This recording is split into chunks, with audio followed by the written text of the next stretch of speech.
Jollibee. Jollibee? Let's go to the Philippines? Huh? When? Today. Today. Do you want to go back to the Philippines?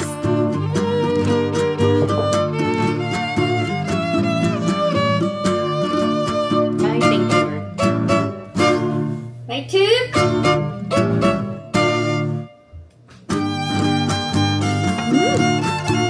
Okay, bye-bye. Bye. Hi, ang cute ng decor ko netizens. Ang simple lang. Merry Christmas!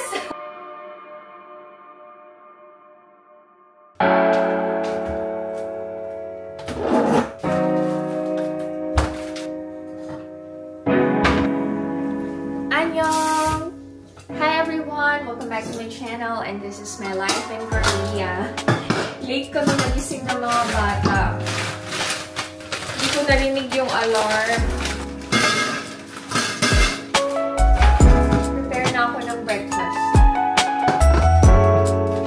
Mag-dumplings na lang si Asian. Ay, sobrang nakakaantok talaga yung panahon. Malamig na makulimlim.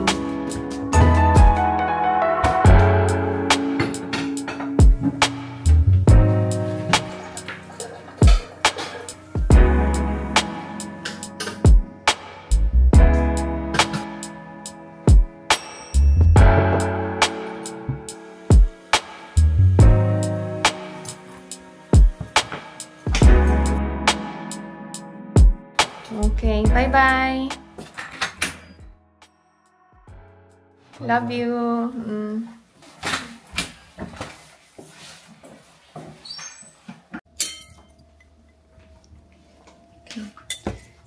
Si Ina, ang daming nakaing adobo kagabi.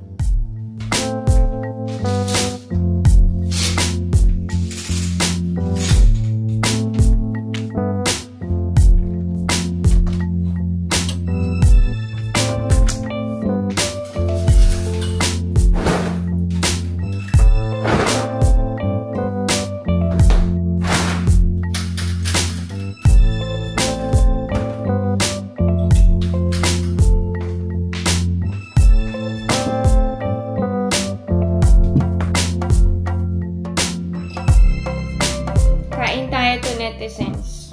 Adobo ang ulam ko. Ano ulam nyo? May gusto akong sabihin to netizens, pero nagdadalawang isip ako. Sa mga nagsasabi na nagbago ako, na sobrang OA ko lately, ganyan. I understand. I respect your honest feedback and hindi naman masama ang loob ko kasi kanya-kanya nga tayo ng opinion. And syempre, vlogger ako, naka-public ang buhay ko. So, entitled kayo to netizens na mag-criticize, magbigay ng sarili nyong opinion. Okay yan, walang problema. But I think you should also try to understand and don't forget to be kind when giving your opinions, your feedbacks, your criticisms.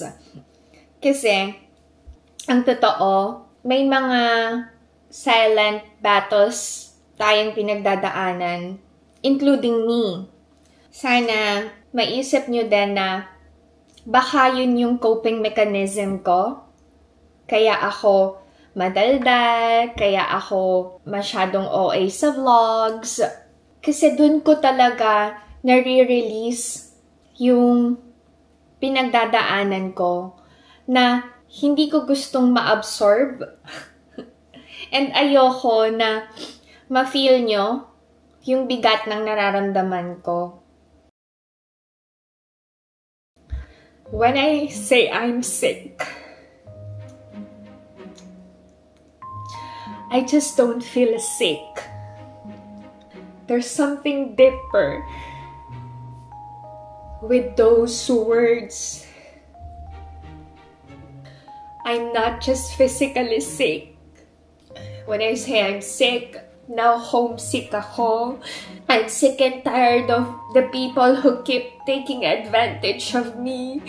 I'm so sick reading negative comments. So, I even asked Simon na i-filter yung mga comments. And I personally delete yung mga comments na nakakasakit ng damdamin. Anyway, I promised kasi sa inyo to netizens na hindi ako mag-entertain ng negativity. Pero kasi, you know why people change? Nagbabago ang tao dahil sa mga experiences nila sa life. Nagbabago ang tao kasi may natutunan sila from those experiences, good and bad. Why don't you just let me be? Let me be happy when I'm happy. Let me be sad when I'm sad. Let me feel the pain when I'm in pain. Let me express my love to my kids, to my husband. Let me inspire people without hurting anyone through my videos. Why don't you be kind? Why don't you be understanding? Honestly, nakakapagod yung mga taong kagaya nyo. And then, someone will tell me, if you feel that way, why don't you stop vlogging? Alam niyo yung vlogging, isa sa mga ways ko para hindi ma-feel yung loneliness, yung pagka-homesick, yung pakiramdam na malayo sa pamilya sa Philippines. And it's my way to collect memories with Ina, Ijun, and Alex. And yung vlogging helps my husband a lot when it comes to our finances. Sorry, ang aga-aga kasi nung nabasa kong comment. I'm so sorry ako. Even though I don't have to apologize for expressing myself. I'm apologizing kasi I broke my promise to you. To netizens na hindi mag-entertain ng negative comments or negative people. But I don't feel sorry crying in front of you. I don't feel sorry being honest with my feelings. If you find me maarte o ang daming nagbago, I can't do anything about your comments. Anyway, sa mga sumusuporta pa rin and nagmamahal sa amin, lalo na sa akin, thank you so much. Sobrang na-appreciate ko kayo. Promise. Samahan niyo ako mag-put up ng Christmas tree and mag-decorate dito sa bahay to netizens, ha? Diyan lang kayo.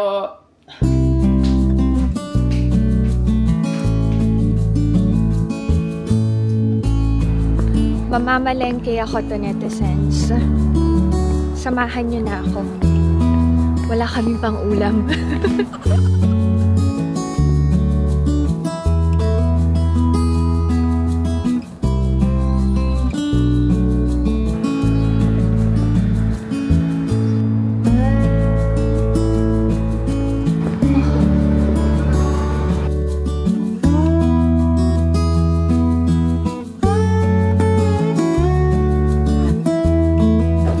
Ng meat. Bili ako ng garlic and ginger.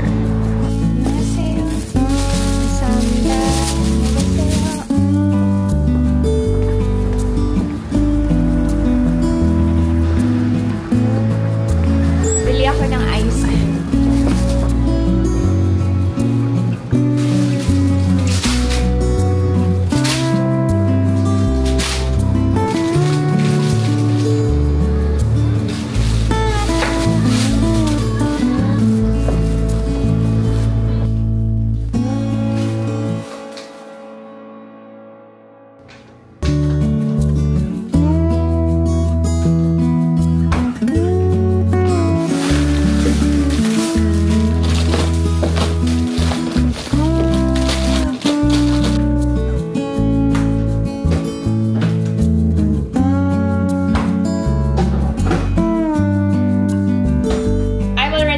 to netizens, i-share ko lang sa inyo ang naging bonding ko together with Ate Deng and Ate Susie from Hawaii. That day, birthday din ni Ate Susie. So, sobrang happy niya kasi naka-visit sila sa farm. Try natin mga kababayan ko. Ang tamis! And we went to Nami Island. Annyeong! Annyeong! Sayang, naglaglagan na yung mga dahon sa Nami Island. Pero okay lang, nag-enjoy naman sila.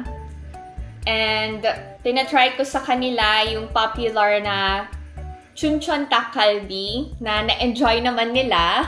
I requested na wag masyadong maanghang kasi si Ate Susie ay not into spicy food.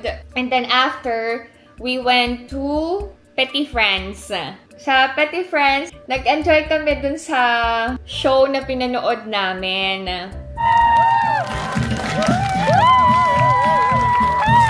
Sobrang happy ako na makitang nag-enjoy si Ate Deng and Ate Susie sa maiksing bakasyon nila dito sa Korea. Yes, sobrang iksi lang ng araw nila dito. Dumating sila Friday night. Namasyal kami ng Sabado. Tapos Sunday, flight na nila pabalik ng Hawaii. O, diba? Kaloka. Parang si Ate Deng hindi pa muna umuwi. Nagpunta pa siya ng Vegas para i-visit yung daughter niya doon. Anyway, salamat Ate Deng and Ate Susie sa mga pasalubong nyo sa amin.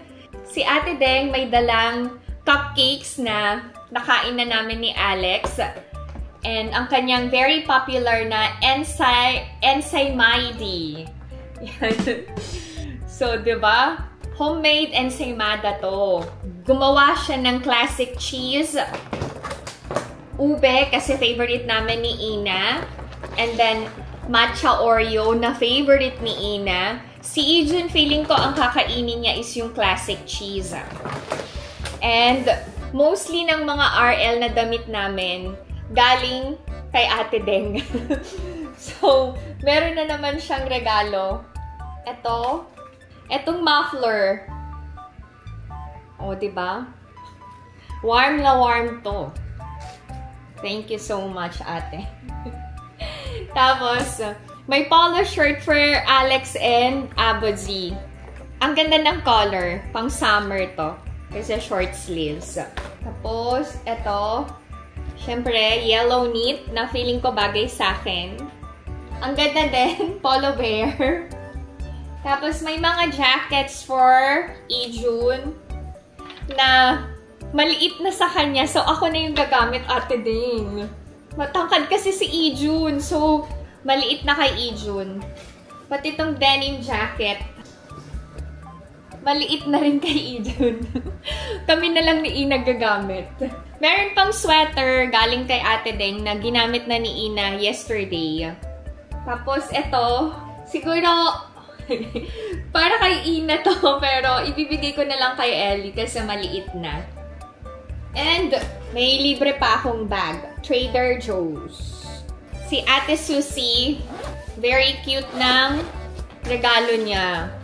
Oh, vacuum insulated water bottle from Starbucks Hawaii. Shala-shala. Ito, galing to kay Ate Deng. Pinaglagyan niya ng cupcakes. So, thank you so much, Ate Deng and Ate Susie, for spending time with me. To netizens, huwag kayong magtampo kapag hindi ko kayo nami-meet kasi si Ate Deng, last year pa talaga yung plano niya na mag-visit dito sa Korea. And last year pa namin na pag-usapan na magbabanding kami. Yung mga to netizens na nag-message sa akin tapos hindi ko na-meet, nagkataon talaga na may sakit kami. And busy kami sa farm. So, wala talaga akong time. Alam nyo ba, mabait talaga si Lord. And He allowed me to spend time with Ate Deng kasi one day before nang dating nila Ate Deng, may sakit pa ako. Naging okay na lang ako kinabukasan talaga. Anyway, itatry ko ang Ensemide ni Ate Deng. Painit ko lang to. Ube. Flavor. Wow! Oy! Although na-try ko na to before. Kasi parang pangalawang beses na nagpasalubong ni Ate Deng ng Ensemide niya. Ay! Ay ba yun? Nahulog pa. Ayan. Nakakaloka. May adobo pang natira. Pero magluluto pa ako ng ibang ulam later. Magmerienda lang muna ako. Merienda tayo to, netizens. Masarap talaga yung ensaymada ni Ate Deng. Na-try ko na to before. Hindi ko lang na-review. Hindi pala mainit.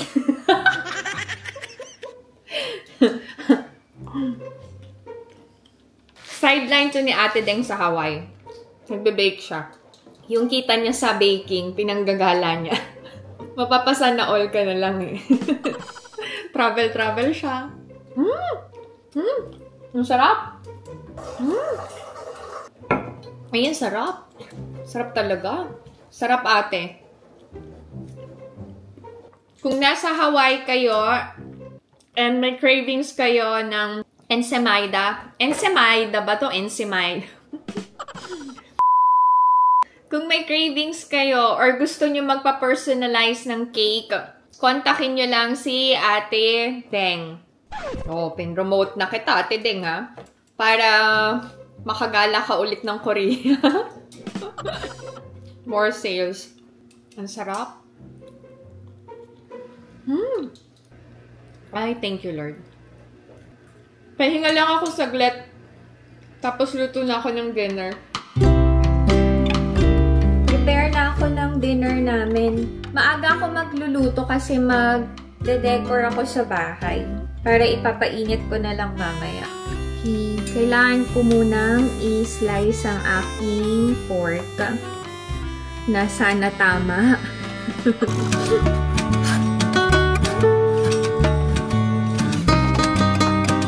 Ano ulam nyo to, netizens? Kami very simple lang. Nakita ko lang to sa recipe ni Yummy Kitchen.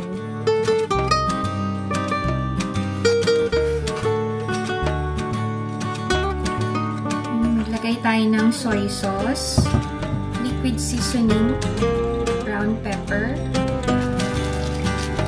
Okay, set aside lang natin. Kailangan ko na naman mag-mince ng garlic. Nasobrahan yata sa dami ng bawang.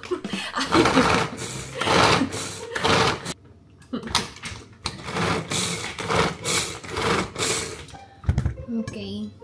Prepare na tayo ng onion. Parang napaghahalata yung edad ko. Nakaupo na ako magluto.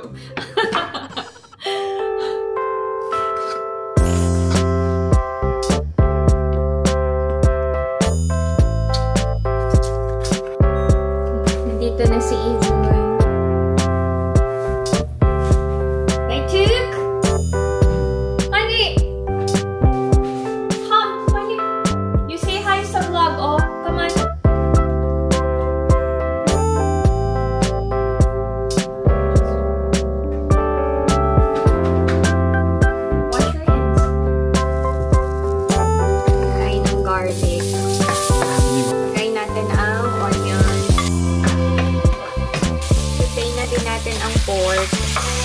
Kailangan tong golden brown, parang gano'n.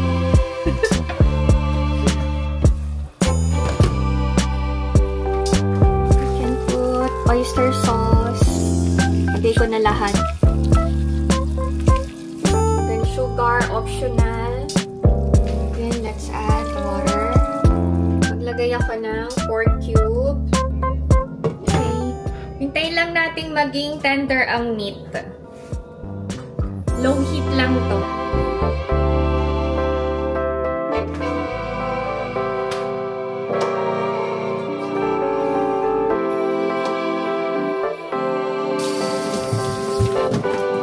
I-peel Tinanggal ko yung luya. Yung tindera, hindi maganda yung binigay sa akin na luya. Preserve ko yung garlic. Hindi pala garlic. Narinig ko kayo. Sabi nyo, hindi naman garlic yan, Pinay Mom. Hindi yan garlic, Ate Tonette. Ginger yan, luya yan. Thank you.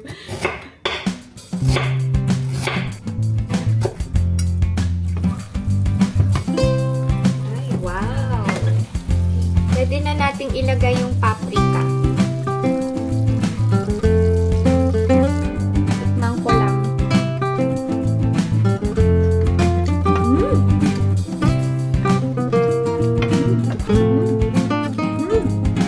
Try nyo to netizen tong recipe na to. Madali lang. Masarap pa. Okay, done ang aming ulam. Thank you, Lord. Sarap na naman ang aming ulam. Gagawa ako ng ribbon to netizens. Wait lang. Dapat pare-pareho ng size eh. Marunong ba kayong gumawa ng ribbon? Kala mo, expert eh, no? Hala, ba't parang nakalimutan ko? Kakagawa ko lang kanina. Kakagawa ko lang talaga kanina. But, okay. Gets ko na. Ay, tadang! Kita niyo ba? Tadang! Okay. Nice!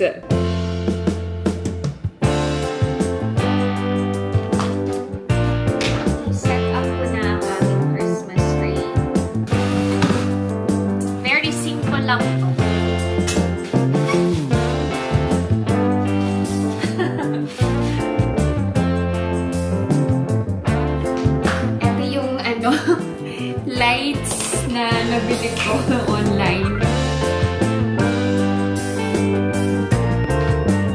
Sobrang liwanag.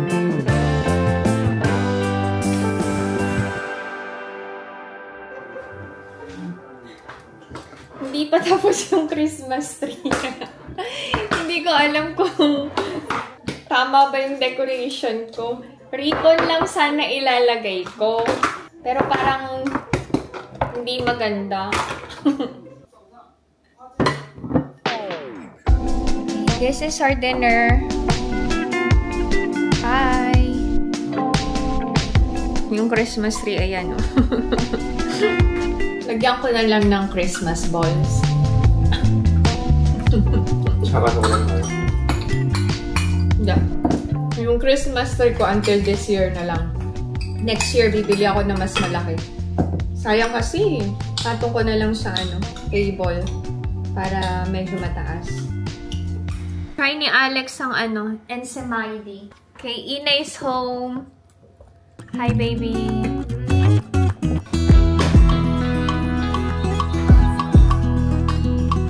Red ang concept ng Christmas tree this year. Bakit red? Wala lang. Wala akong maisip talaga to netizens. Natanggal yung mga apples. Itong wall decor. Ikakabit ko lang. Nay, ang cute ng decor to netizens. Ang simple lang. Pero ang ganda. Oh, tuwan-tuwa ako talaga. Ito yung mga kaligayahan ko. Yung babaw-babaw.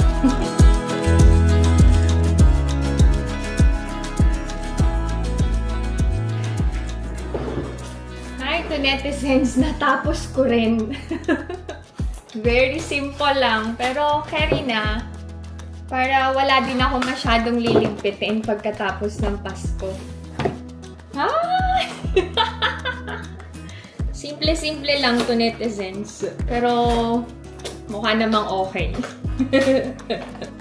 Nalagandahan ako. Ang simple lang. Pero iba talaga yung dating ng Christmas lights, no? Wait lang, to netizens. Ay, gandang-ganda ako. Simplicity is beauty talaga. Wait. Ayan lang ang decor sa dining. Ayan. Tada! Ito na yung presents! Ang ganda, diba? Wow! Okay. Oh, diba? Merry Christmas! Very simple lang.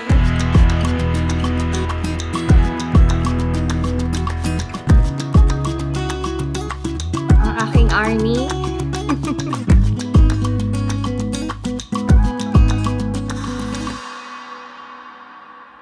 Anong Christmas decors nyo to netizens? Anong kulay ng Christmas tree nyo? Parang ang dami kong ginawa. Actually, nahirapan ako dun sa Christmas lights kasi nagbuhol-buhol. Anyway, hintayin ko pa si Tuki-Tuki. Muki-tuki-tuk ko. So, thank you so much sa pagsama sa akin ngayong araw na to. If you enjoyed watching this video and to my channel, please consider subscribing, like, and share. Pinay Mom in South Korea. Stay safe, everyone. See you sa next vlog. Bye! Simple yung decors, masarap ang ulam. Happy ako.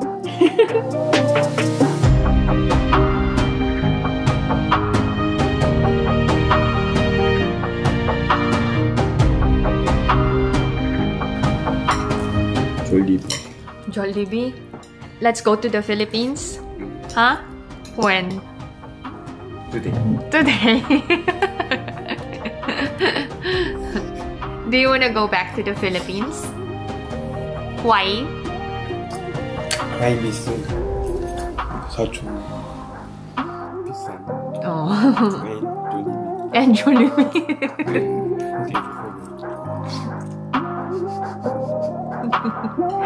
왜